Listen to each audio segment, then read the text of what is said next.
Should you do the description question or should you do the story question? I had a very strong hunch, the story, every single time. But how would I find out for sure?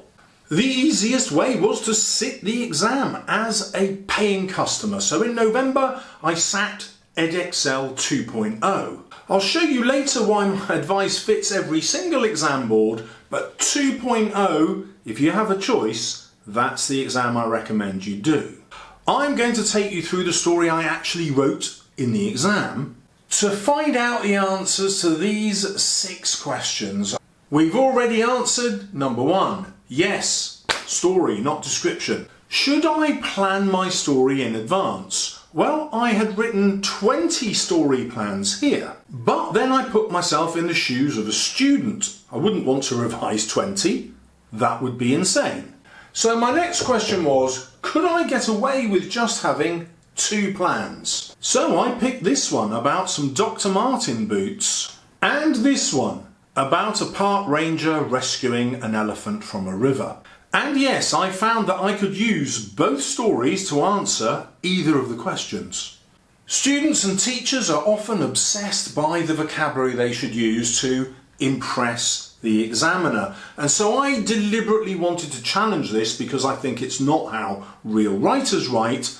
Could I write without any attention to brilliant vocabulary? The answer is yes. We tend to obsess about a writer's methods and techniques, but I have a theory that metaphors and similes are always going to be enough to show off your skills. Could I pull that off in the exam? I believe that the structure of your story is way more important than your language techniques. In particular, there are 3 things: contrast, flashback, circular structure. Could I make all of those work? The answer, of course, is yes, I could. Let's see if you could do the same. So I have typed up the story and you can get it for free in a link in the description from my Substack newsletter. The blue Doc Martin boots were vibrant and called with an almost techno-electric siren call. Becky stared at them, unaware of the delight and desire reflected by her eyes and face in the shop window. Gemma, her mother, looked first at the boots, then at her daughter, then at the boots once more.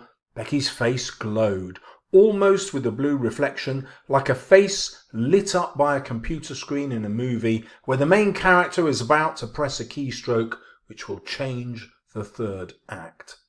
So, this is my opening. It lets the reader know straight away who is involved: Becky the daughter, Gemma the mother.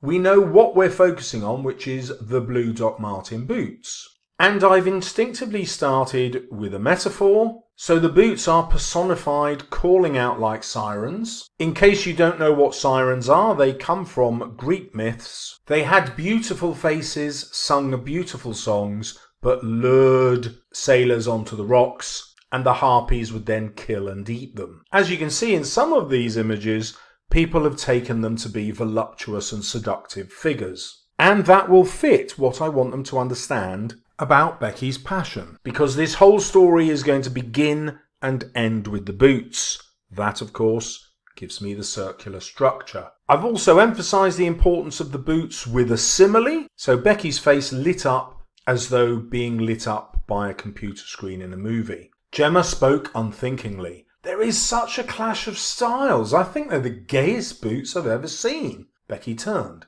Her mother's smile was genuine, warm, loving.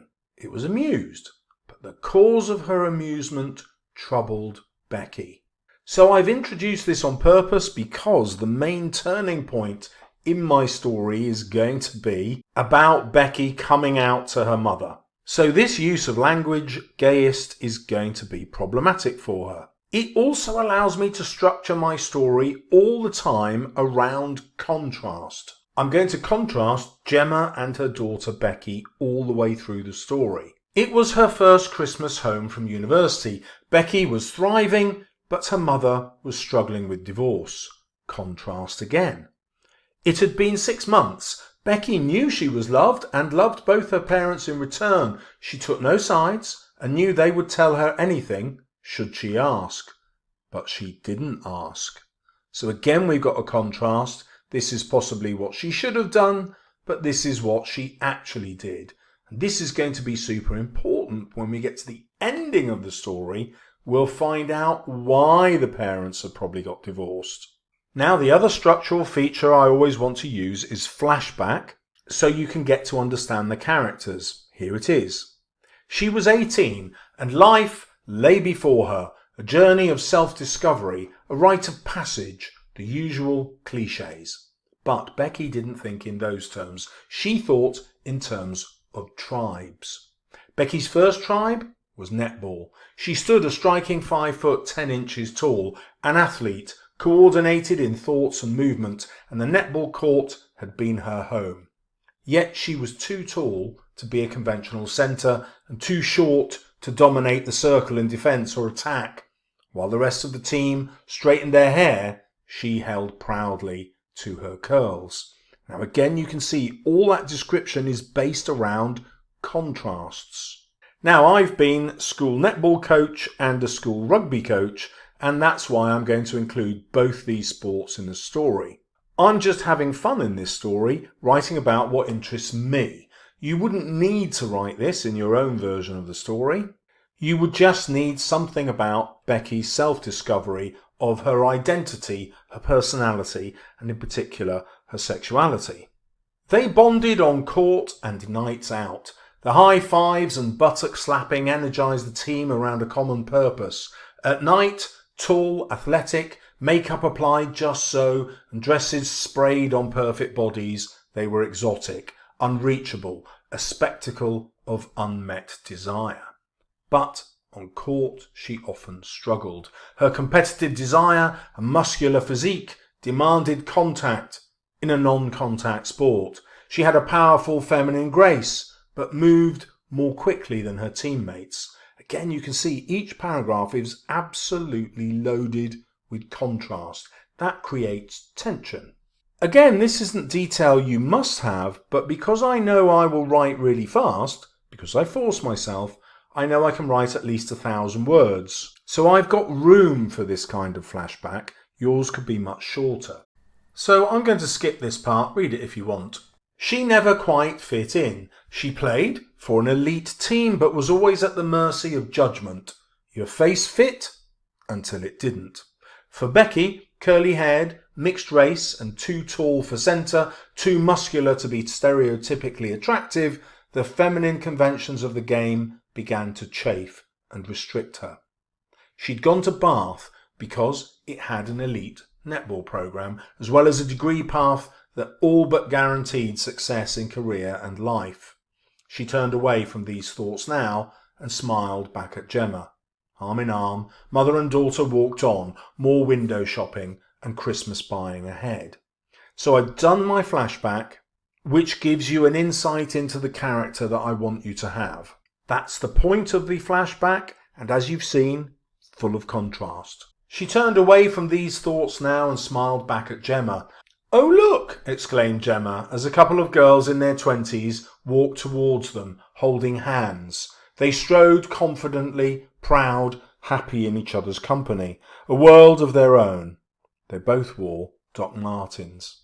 They both laughed, but still Becky felt uneasy. Was her mother delighting in what she saw, or was there a hint of mockery?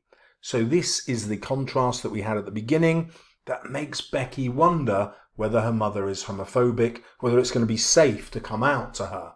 Becky's thoughts turned again to her tribe.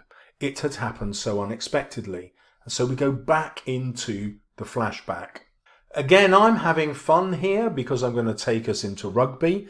You don't need this in your story, but because I can write fast, it's going to be another contrast for me. It's going to get me more structure marks. The netballers had formed cliques. She was better than the first team centre, but she wasn't blonde and she wasn't established. It would take months to prove her worth, build the relationships, negotiate her way in with positivity and sisterly support. Talent should count. Performance matters. We're athletes, she had said to herself and turned away. In Freshers' Week, she'd been accosted by the rugby team. 3 of them had taken one look at her height, balance and wide shoulders and literally pursued her down the corridor. They were all smiles. They joked. They barged each other and laughed some more. They wouldn't take no for an answer. So you can see how I've built the contrast again between netballers and rugby players, how Becky wants to be treated and how she is treated by the netball team selectors. And so Becky had relented. She went to training and relished the change. On court, she had looked every inch the star in her lycra dress, the sweep of her athletic legs hypnotic to watch from the stand. Here, her top clung to her unattractively. Her shorts were instruments of movement, not fashion. And she loved to tackle. God, the joy of lining someone up and legally chopping them to the ground. It released emotions she didn't know she had. The excitement of space, a pitch to be free in, unconstrained by the zones of a netball court. So this contrast is just there to show why rugby fits her personality so much better. You don't need all this detail, of course, but you know by now, I write fast because it's going to get me more marks. The pre-match mosh pit of the changing room, Eminem blasting out Lose Yourself, the girls singing at the top of their voices, celebratory, psyched, ready. She had found herself. So we've got a contrast again between Eminem's song, Lose Yourself, and the idea that she's found herself. That, of course, is another metaphor. Now might be a good time to look at all the other metaphors. So the group of friends she gets with are going to be a tribe. They don't just wear their dresses, they feel as though they're actually sprayed on like paint. They're not just a group, but they are a spectacle to the people who see them. She doesn't just have a powerful past, but the past itself is like a human being. It has wants and desires, which therefore shows how much she wants it. A game is just a game, of course, but here in the metaphor, it has the power to chafe her, to rub against her, to restrict her. The 2 gay girls holding hands, well, now that in the metaphor, they are a world of their own. The changing room is now no longer just a changing room, it's a mosh pit. And now let's crack on with the story. She had found herself. And of course, that meant her desires too. It meant Vicky. It meant the first explosive kiss and then the luxury of passion. So I'm not trying to shock the examiner here when I start talking about her sexual awakening. I'm not going to describe the kiss at all, or the sex at all, or even her emotions. The way to convey those emotions is going to be through metaphor and simile. Her body had reacted unexpectedly. She'd had 2 boyfriends and sex, which was, she reflected, like a shower. There's my simile. Brief, invigorating, a great start to the day. But with Vicky, sex was a bath, metaphorically warm, soothing, a transport away from thought. So now we've got 2 metaphors. Sex is a bath, but it also transports you away to somewhere else. And then I'm just going to describe it with loads more metaphors to show how much it's transformed her. It's a luxury, candle-scented steam which reached every pore. A bath was the highlight of the day in the way a shower never was. So the job of all those metaphors was to convey her feelings without me having to describe anything embarrassing. I got 40 out of 40 in this exam. The examiners didn't go, oh my God, what's this student doing? But because I'm packing my writing with metaphors, they're just giving me top marks. Gemma interrupted her reverie. So the flashback's over, we're back into the present, another contrast. Look, you'd look fantastic in those boots, let me buy them. But Becky was still unsure. Should she come out now, just before Christmas? No. Better wait till after the family festivities, for the calm after the tsunami of food and fellowship. And so it was that Christmas morning arrived. Becky sat at the kitchen table as her mother walked and sang towards her. These boots are made for talking, she sang. On her feet, she wore electric blue Doc Martens. Not in Becky's size.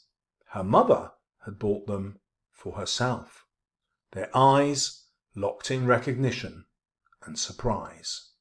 So this is an ending that forces you to think, what on earth does that mean? Why has her mum bought these Doc Marten boots? You might think she's bought them for her daughter and she's just wearing them to show how cool they look, but that's why I had to show that they weren't in Becky's size. So Becky knows they're not for her, they're for her mother. And then my last line hints at why this is. The mother has bought them for herself because, as she said at the beginning, they're the gayest boots she's ever seen. This is her mother's way of coming out to her daughter. Her mother is bisexual. That explains the marital problems of the divorce, and it also gives us this wonderful idea of recognition because Gemma is just like Becky, her daughter. The next video gives you loads of student examples of grade 9 story and description, so you can choose which you prefer.